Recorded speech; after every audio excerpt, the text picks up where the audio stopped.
Livro Limite Zero, de Joe Vitale. Charutos, hambúrgueres e matando o divino. A limpeza ajuda a reduzir a hipoteca sobre a sua alma. Dr. Ihaleakala Hulen. Certo dia, o Dr. Hulen quis sair para comer alguma coisa, em uma segunda-feira à noite. Estávamos na minha pequena cidade, onde todo mundo está ocupado entretendo turistas no fim de semana, de modo que frequentemente os lugares fecham às segundas-feiras para recuperar o fôlego. Só consegui me lembrar de um local que estaria aberto, um lugar onde vendia hambúrgueres chamado Burger Barn. Eu nem mesmo estava com vontade de mencionar o lugar, já que imaginava que o Dr. Hulen não iria querer comer algo que não fosse saudável.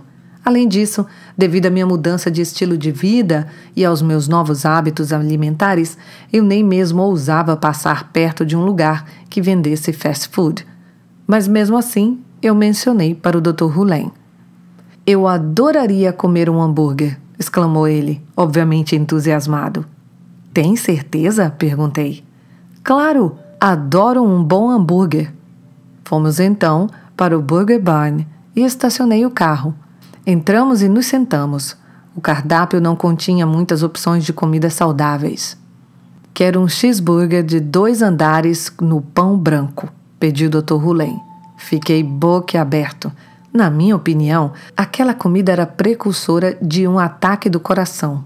Carne? Queijo? Ainda por cima no pão branco? Eu não conseguia acreditar. Também não conseguia acreditar que eu pedira a mesma coisa. Imaginei que, se era bom para o xamã, também deveria ser bom para mim. "Você não está preocupado com o queijo, a carne e o pão?" perguntei. "Nem um pouco", retrucou ele. "Como um cachorro quente apimentado todos os dias no café da manhã. Adoro esse tipo de comida."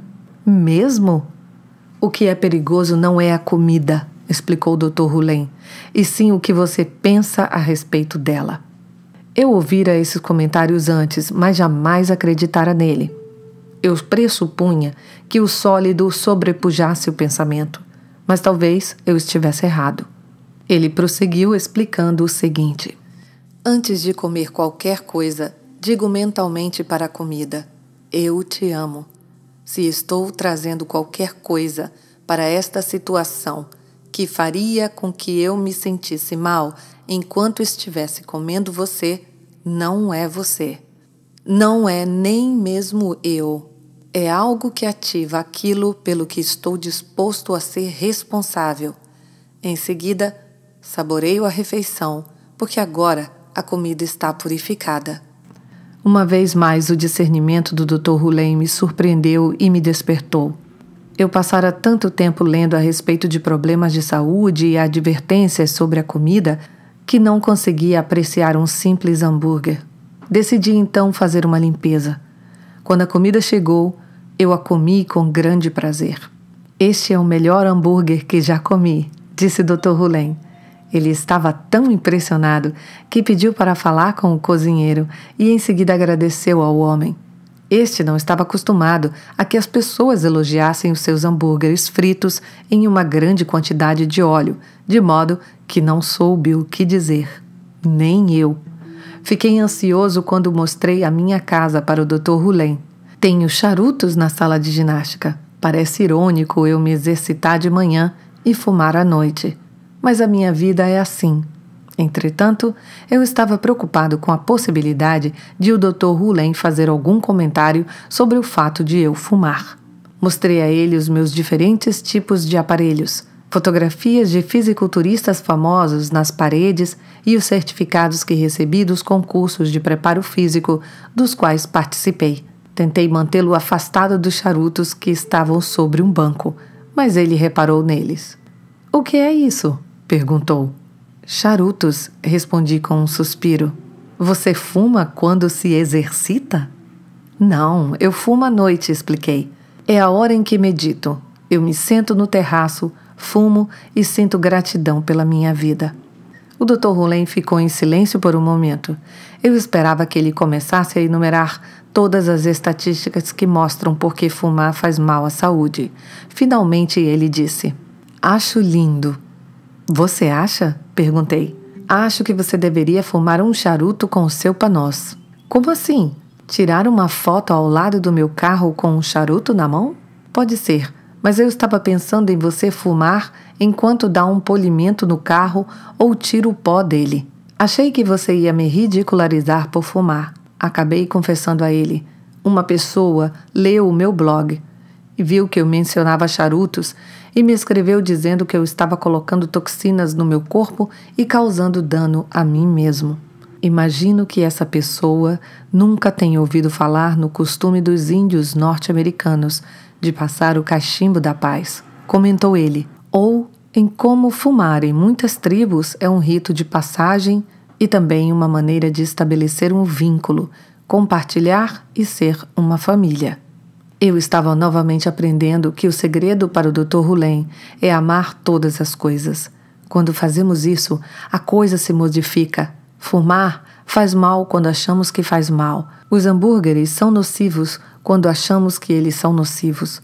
Como acontece com tudo nas antigas tradições havaianas, tudo começa com o pensamento, e o grande agente de cura é o amor. Eu estava finalmente começando a compreender o Dr. Rulen e a perceber como é importante chegar ao estado de limite zero. Mas nem todo mundo sentia o mesmo que eu. Certa noite, apresentei um teleseminário e contei a todo mundo as minhas experiências com o Dr. Rulen, cuja maioria eu descrevi aqui. As pessoas ouviram atentamente e fizeram perguntas. Pareciam entender o que eu estava explicando. Mas, para minha surpresa, no final da chamada, elas retomaram o seu modo habitual de pensar. Embora todas tenham concordado que precisamos assumir 100% de responsabilidade pela nossa vida, aquelas pessoas estavam, uma vez mais, falando sobre os outros. Embora todas estivessem concordando que o método de limpeza que o Dr. Rulen me ensinou era poderoso, elas retornaram aos antigos hábitos. Certa mulher declarou: "Não quero dizer sinto muito, porque eu vou me tornar a coisa que eu disser depois disso." Tive vontade de dizer: "Bem, podemos fazer uma limpeza nisso." Sabendo que a declaração dela era apenas uma convicção. No entanto, apenas comentei o seguinte: o Dr. Rulen diz que devemos fazer o que funciona para nós. Admito que inicialmente achei isso frustrante, mas depois compreendi que eu também tinha que fazer uma limpeza nisso. Afinal de contas, se eu assumo 100% da responsabilidade pelo que eu experimento, eu estou experimentando aquelas pessoas. E se a única ferramenta que eu posso usar para fazer a purificação é "eu te amo", então eu preciso fazer uma limpeza no que vejo nos outros, já que o que eu vejo neles está em mim. Essa pode ser a parte do Ho'oponopono mais difícil de entender. Não há nada lá fora. Tudo está em você. Tudo o que você experimenta, você o faz dentro de si mesmo. Um homem me lançou um desafio em relação a essa questão, perguntando: "E os 50 milhões de pessoas que votaram no presidente que eu não gosto?" Eu claramente nada tive a ver com as ações delas. "Onde você experimenta esses 50 milhões de pessoas?" indaguei. "O que você quer dizer com onde eu as experimento?" retorquiu ele. "Eu leio a respeito delas, eu as vejo na televisão e é um fato que elas votaram nele. Mas onde você experimenta todas essas informações?" "Na minha cabeça, como notícias. Dentro de você, certo?" perguntei. "Bem, eu processo as informações dentro de mim, sem dúvida, mas elas estão fora de mim. Não tenho 50 milhões de pessoas dentro de mim." "Na verdade, você tem", disse eu. "Você as experimenta em você, de modo que elas só existem se você olhar para dentro de si mesmo. Mas eu posso olhar lá fora e vê-las." "Você as vê dentro de si mesmo", afirmei. "Tudo o que você processa está em você. Se você não processar uma coisa, ela não existe." Isso é como a questão de se uma árvore cai na floresta e não há ninguém presente, ela não faz um barulho? Exatamente. Isso é loucura. Exatamente, concordei. Mas é o caminho de casa. Decidi então testá-lo um pouco mais. Perguntei: "Você é capaz de me dizer qual será o seu próximo pensamento?" Ele ficou quieto por um momento, desejando dar uma resposta, mas compreendeu que não poderia fazê-lo. Ninguém pode prever o que vai pensar em seguida, eu disse. Você pode verbalizar o pensamento depois que lhe ocorrer, mas o pensamento em si surge do inconsciente. Você não tem controle sobre ele. A única escolha que você tem a fazer é agir ou não em função do pensamento depois que ele aparece. Não entendi. Você pode fazer uma série de coisas depois que o pensamento surge, mas ele está sendo gerado no seu inconsciente, expliquei. A fim de limpar o inconsciente para ter melhores pensamentos, você precisa fazer outra coisa. Como, por exemplo? Bem, estou escrevendo um livro a respeito do assunto, retruquei, referindo-me ao livro que você tem agora nas mãos. E o que isso tem a ver com os 50 milhões de pessoas lá fora? Elas não estão mais lá fora do que os seus pensamentos, eu disse. Tudo está dentro de você. Tudo o que você pode fazer é uma limpeza a fim de remover o repositório de programas na sua mente. À medida que você vai fazendo a limpeza, os pensamentos que surgem vão sendo mais positivos, produtivos e até mesmo amorosos. Ainda acho que tudo isso é loucura, disse ele. Vou fazer uma limpeza nisso, retruquei. É exatamente provável que ele nunca tenha entendido, mas para que eu chegue ao limite zero, preciso assumir a total responsabilidade pelo fato de ele não estar entendendo. A memória dele é a minha memória. O programa dele é o meu programa. O fato de ele ter expressado para mim significa que eu o compartilho com ele. Assim, à medida que eu for me livrando do programa, o mesmo acontecerá com o homem. Enquanto escrevo estas linhas, estou dizendo eu te amo nos meus pensamentos por trás das palavras, por trás da digitação, por trás do computador, nos bastidores.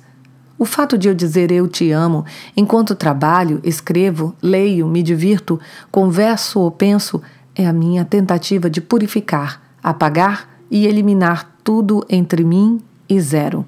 Você consegue sentir o amor? Certa manhã, o Dr. Rulen disse que visualizou um logotipo para mim contendo um trevo de 4 folhas. A 4ª folha é de ouro, como língua, acrescentou. Ele passou vários minutos descrevendo o que via na sua mente ou no ar. Não tenho certeza de onde ele estava obtendo a sua impressão, e ele tampouco. Você precisa encontrar um artista que faça um esboço do logotipo para você, comentou o Dr. Rulen. Mais tarde fomos dar uma volta a pé na cidade. Almoçamos e depois visitamos algumas lojas. A primeira delas continha trabalhos artísticos em vitral. Ficamos impressionados. Enquanto admirávamos o trabalho manual da dona da loja, ela disse: se algum dia precisarem de um logotipo ou um esboço, podemos desenhá-lo para vocês. O Dr. Rulen sorriu e se inclinou para mim, e eu sorri e me inclinei para ele. Atuar a partir do zero fez o sincronismo acontecer. Enquanto eu estava escrevendo esta parte do livro, precisei parar para ser entrevistado sobre outro filme. É como o segredo, mas está voltado para ficarmos saudáveis com os nossos pensamentos. Comecei a entrevista dizendo que os pensamentos não eram tão importantes quanto a ausência deles. Tentei explicar o estado de existir com um limite zero, no qual deixamos que o divino nos cure. Não curamos a nós mesmos. Eu não tinha certeza do motivo pelo qual eu estava dizendo tudo aquilo. Parte de mim estava questionando a minha sanidade mental, mas mesmo assim seguia a corrente. Depois que a câmera foi desligada, a mulher que observava tudo quase gritou que cura as pessoas entrando no estado zero. Acontece que ela é uma médica que hoje cura animais entrando no estado de existir com limite zero, sem pensamentos, quando está na presença dos animais doentes. Ela me mostrou fotografias de cachorros com cataratas e depois as fotos desses mesmos animais completamente curados. Uma vez mais, o divino estava provando que é ele quem tem todo o poder, não eu. Tudo o que eu possa fazer é uma limpeza para poder ouvi-lo e obedecer-lhe. Ontem à noite, passei 1h30 no telefone com um autor de best-sellers e guru de autoajuda. Sou fã dele há anos. Adoro os livros dele. Sou um admirador da mensagem que ele passa. Como ele também aprecia o meu trabalho. Finalmente entramos em contato um com o outro e conversamos. No entanto, fiquei aturdido com a nossa conversa.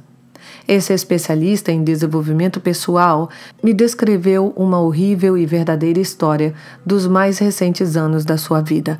Ele sofrera abuso e fora hostilizado por uma pessoa que ele amava. Enquanto eu ouvia, fiquei me perguntando como ele podia dizer que era uma vítima quando a mensagem que ele publicava era que devemos assumir a responsabilidade pela nossa vida. Comecei a me dar conta de que quase todo mundo, até mesmo os especialistas em autoajuda, que tentam nos ensinar como devemos viver, inclusive eu, não tem a menor ideia do que está fazendo. Falta a essas pessoas uma peça do quebra-cabeça. Essas pessoas chegam a um ponto em que pensam que o que funcionou no passado para elas sempre dará certo no futuro, tanto para elas quanto para todas as outras pessoas. No entanto, a vida não é assim. Somos diferentes e a vida está sempre mudando. Justo quando pensamos que descobrimos tudo, surge uma mudança e a nossa vida, mais uma vez, se descontrola. O Dr. Rulen nos ensina a entregar os pontos e confiar no divino enquanto purificamos constantemente os pensamentos e as experiências que vêm à tona no que diz respeito ao ouvir o divino. Por meio desse trabalho contínuo, podemos eliminar as ervas daninhas dos programas para que possamos conduzir melhor a vida com tranquilidade e dignidade. Enquanto eu ouvia o autor de autoajuda narrar a sua jornada de calamidades, repetir o tempo todo "Eu te amo" para o divino, em silêncio, dentro da minha mente. Quando parou de falar, ele pareceu mais leve e mais feliz. O Dr. Rulen está sempre lembrando a mim e a todas as outras pessoas. O divino não é um concierge. Não pedimos coisas, nós simplesmente fazemos uma limpeza. Eu adorava passar momentos com o Dr. Rulen. Ele nunca pareceu se importar com as minhas perguntas. Certo dia, perguntei a ele se havia métodos avançados de purificação. Afinal de contas, ele pratica Ho'oponopono há mais de 25 anos. Com certeza ele criou ou recebeu outros métodos além do "Eu te amo" para eliminar as memórias. "Que tipo de limpeza você faz hoje em dia?" perguntei. Ele deu uma risadinha e disse: "Eu mato o divino." Fiquei aturdido. "Você mata o divino?" Repeti perguntando aos meus botões o que ele estaria querendo dizer. "Eu sei que até mesmo a inspiração está um pouco afastada do estado zero", disse o Dr. Rulen. "Tenho a informação de que preciso matar o divino para estar em casa." "Mas como matamos o divino?" "Continue a limpeza", disse ele. Sempre, sempre, sempre tudo voltava ao único refrão que curava todas as feridas. "Eu te amo, sinto muito, por favor me perdoa, obrigado." Quando estive em Varsóvia, na Polônia, no final de 2006, decidi apresentar a ideia de limite zero e do estado zero à minha audiência. Passei 2 dias lá falando sobre o marketing hipnótico e o meu livro. Descobri que as pessoas eram abertas, amorosas e estavam ávidas por aprender. Assim, ensinei a elas o que compartilhei aqui com você, ou seja, que somos responsáveis por tudo o que acontece na nossa vida e que a maneira de curar tudo é simplesmente dizer "Eu te amo." Embora a minha apresentação tenha sido feita com a ajuda de um tradutor, todos pareciam estar absorvendo cada palavra que eu pronunciava. Mas um homem me fez uma pergunta interessante. As pessoas aqui na Polônia passam o dia inteiro rezando para Deus e indo à igreja, e no entanto tivemos guerra. A nossa cidade foi bombardeada por Hitler. Vivemos muitos anos debaixo de uma lei marcial e temos sofrido. Por que essas orações não funcionam? E o que esta prece havaiana tem de diferente? Fiz uma pausa para pensar na resposta correta, desejoso de que o Dr. Rulen estivesse presente para me ajudar. Em seguida, dei a seguinte resposta: as pessoas não recebem o que dizem, mas sim o que sentem. A maioria das pessoas que rezam não acredita que será ouvida ou ajudada. Quase todas as pessoas rezam porque estão desesperadas, o que significa que atrairão uma quantidade maior do que estão sentindo, ou seja, de desespero. O homem que fez a pergunta pareceu entender e aceitar a minha resposta. Ele assentiu com a cabeça. No entanto, quando voltei aos Estados Unidos, escrevi para o Dr. Rulen e perguntei-lhe o que ele teria respondido. Ele me respondeu com o seguinte e-mail: Ao Akua. Obrigado pela oportunidade de fazer uma limpeza no que quer que esteja acontecendo em mim, e eu vivencio como a sua pergunta. Uma americana apareceu certa vez em uma aula que eu estava ministrando em Valência, na Espanha, há 2 anos. O meu neto andava com câncer, ela me disse em um intervalo. Rezei por ele pedindo que ele não morresse, mas ele morreu, mesmo assim. Por quê? Você rezou pela pessoa errada, respondi. Era melhor ter rezado por você mesma, pedindo perdão pelo que estivesse acontecendo em você, que você estava experimentando como a doença do seu neto. As pessoas não se veem como a origem das suas experiências. Raramente o suplicante dirige as suas preces para o que está acontecendo nele mesmo. Paz do eu. Ihaelakala. Adorei a resposta perfeitamente sincera do Dr. Rulen. Repetidamente, o tema dele é que nada está fora de nós. A maioria das pessoas reza como se não tivesse nenhum poder ou responsabilidade. Entretanto, no Ho'oponopono, somos totalmente responsáveis. A prece é pedir perdão pelo que quer que haja em você que causou a circunstância externa. A prece é religar-se ao divino. O resto é acreditar que o divino irá curá-lo. À medida que você for ficando curado, o mesmo acontecerá com o que está do lado de fora. Tudo, sem exceção, está dentro de você. Larry Dossey expressou bem essa ideia no seu livro Palavras Curativas. Precisamos nos lembrar nessas ocasiões de que a prece, na sua função de ponte para o absoluto, não tem um índice de fracasso. Ela funciona 100% das vezes, a não ser que impeçamos essa realização ao permanecer alheios a ela. Uma coisa estava me incomodando em relação ao meu trabalho com o Dr. Rulen.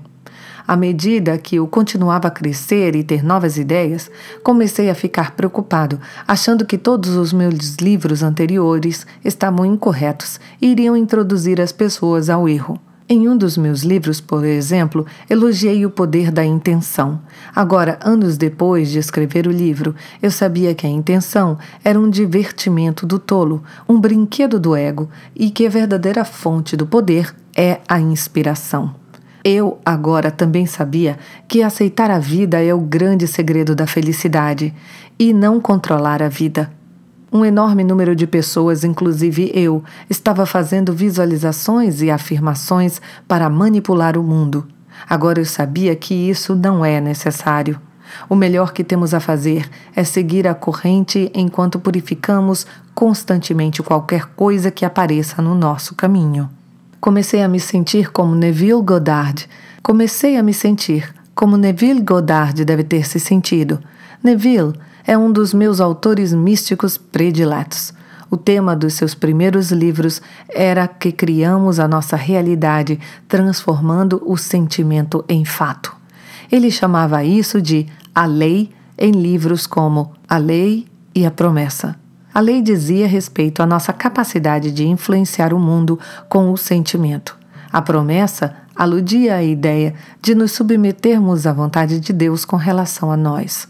Neville começou a sua carreira ensinando as pessoas a obter o que queriam com o que ele chamou de imaginação desperta. A breve descrição dessa frase se refere à citação predileta de Neville: a imaginação cria a realidade. O seu primeiro livro se chamou Ao Seu Comando, que eu mais tarde atualizei. Nele, Neville explicou que o mundo está, de fato, sob o nosso domínio. Basta dizermos ao divino ou a Deus o que queremos e nos será entregue. No entanto, nos seus anos mais maduros, depois de 1959, Neville despertara para um poder maior, o de nos entregarmos e deixarmos que o divino atue através de nós. O fato é que ele não poderia recolher os seus livros anteriores como um fabricante de automóveis que poderia fazer uma rechamada de um carro defeituoso. Não tenho a menor ideia se isso o deixou aborrecido. Imagino que não. Ele os deixou no mundo porque sentiu que a lei era útil para ajudar as pessoas a enfrentar os golpes da vida.